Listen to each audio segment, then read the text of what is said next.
Everyone, welcome to the Unfiltered Podcast. Lee Stephenson here, Executive Director of Church Planting.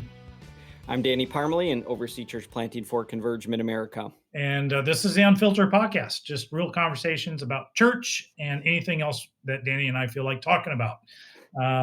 But we are kind of just continuing the pattern of just talking about church, virtual church, how things have changed in the midst of the pandemic. And if we don't know the answer, Danny and I are going to make it up.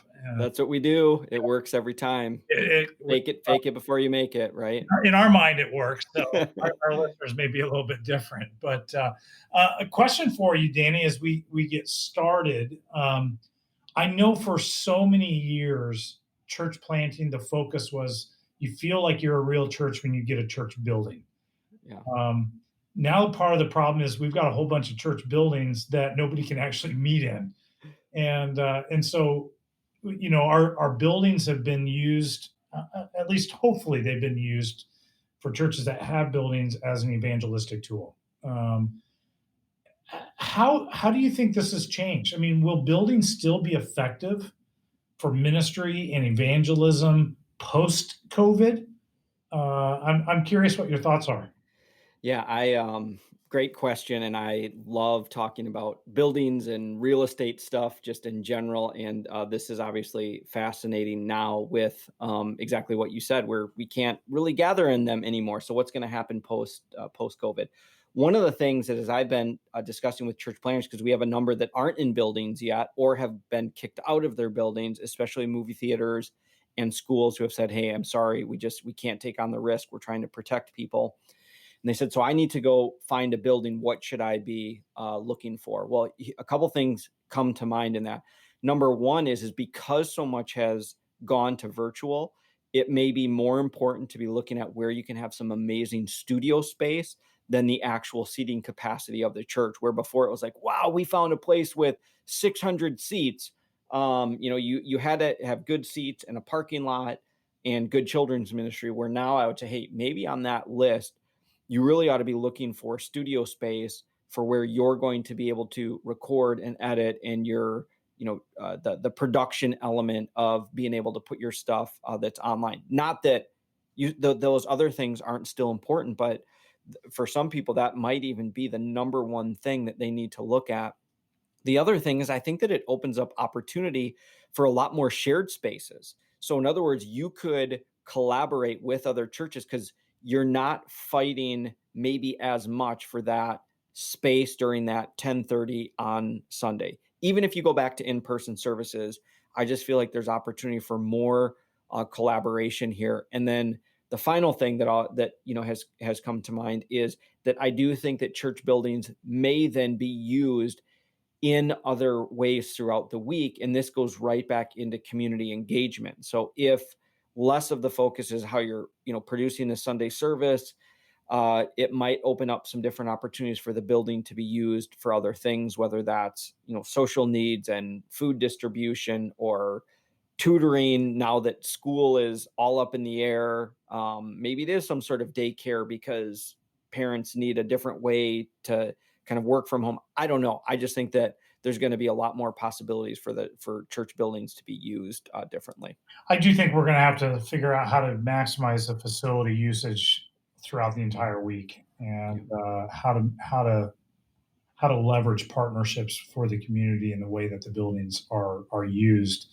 The interesting thing will that create other tax issues for churches down the road in a post-COVID? It could. And so I think that's something that churches will have to navigate a little bit, especially if there's some type of financial beneficiary to the usage of the facility. I also tend to think that, and you began to touch on this a little bit, we'll probably see a different church building designed. The kind of traditional usage of a facility will change significantly. And so I think people, when they do come to building a facility, they're going to think differently about the capacity and the overall usage in the way that they even designed the building. Right. And obviously it depends on how long COVID goes. But for me, I see, again, more opportunity for multi-site and church planting instead of trying to continue to work your way up to a 3,000, 5,000, 10,000 person auditorium where, hey, we can do more people in smaller spaces. And especially if we go to, all right, that the home site, so to speak, is the 100-person room that has the state of the art cameras broadcasting everything. And all of the other sites can be, I mean, they could be micro sites of 5 to 10 people gathering, just like you said, and maybe it's even in completely, it's hundreds of miles away, but you just needed that one site, but you're making disciples so much less based on trying to get as many people as you can packed into one auditorium type of thing on a Sunday. Which honestly would really allow you to maximize your budget in a much more Yeah. unique way, to Yep. put it towards more specific ministry and operations versus just into facility usage. I know. I mean, think about renting a 4,000 square foot, whatever, storefront that only had 75 to 100 seats, but you had to invest $50,000 in broadcasting equipment. I mean, and I think that's even a high number. I mean, you could just get whatever you needed to do it well. That's still going to be less expensive than building multi-million, buying 30 acres and paving an entire I mean, you'd be able to do ministry much more effective. And then you have that multiplication factor as well too, where now you are relying on the leadership of whoever's in that local, whether it's a campus pastor, whether it's a church planter, or even if it is a volunteer leader who's saying, "Hey, I'm taking these 12 people. We live in this small little town, but we feel connected to this larger movement here." Yeah, and I mean, I've said it a little bit before. This is the season for the apostolic leader, Mhm. to take as much ground as you can, leverage your strengths and your gifts. The church in this season needs you as an apostolic leader to step in and Yeah. help.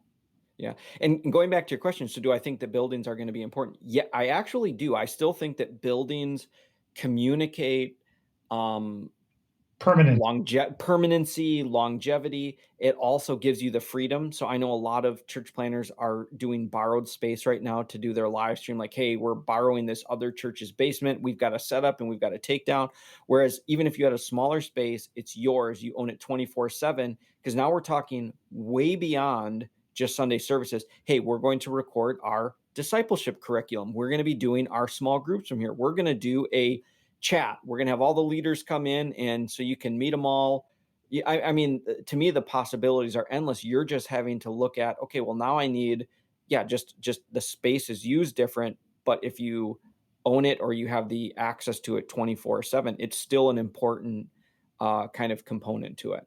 So, Yeah, no, that's great. so I'm still a huge favor of buildings. It just may be a Yeah, little I bit would too. different than I before. think it's So, just being sharper in the way that you go about building or using a facility to maximize your efforts mhm, within the community and beyond. yeah, Well, thanks, Danny. I appreciate your thoughts and been fun conversation just dreaming about what could the future of post-COVID church buildings be, look like, and I'm kind of curious to see what actually becomes reality on the other me side too. of this. So this has been the Unfiltered Podcast. Until next time, please keep it real.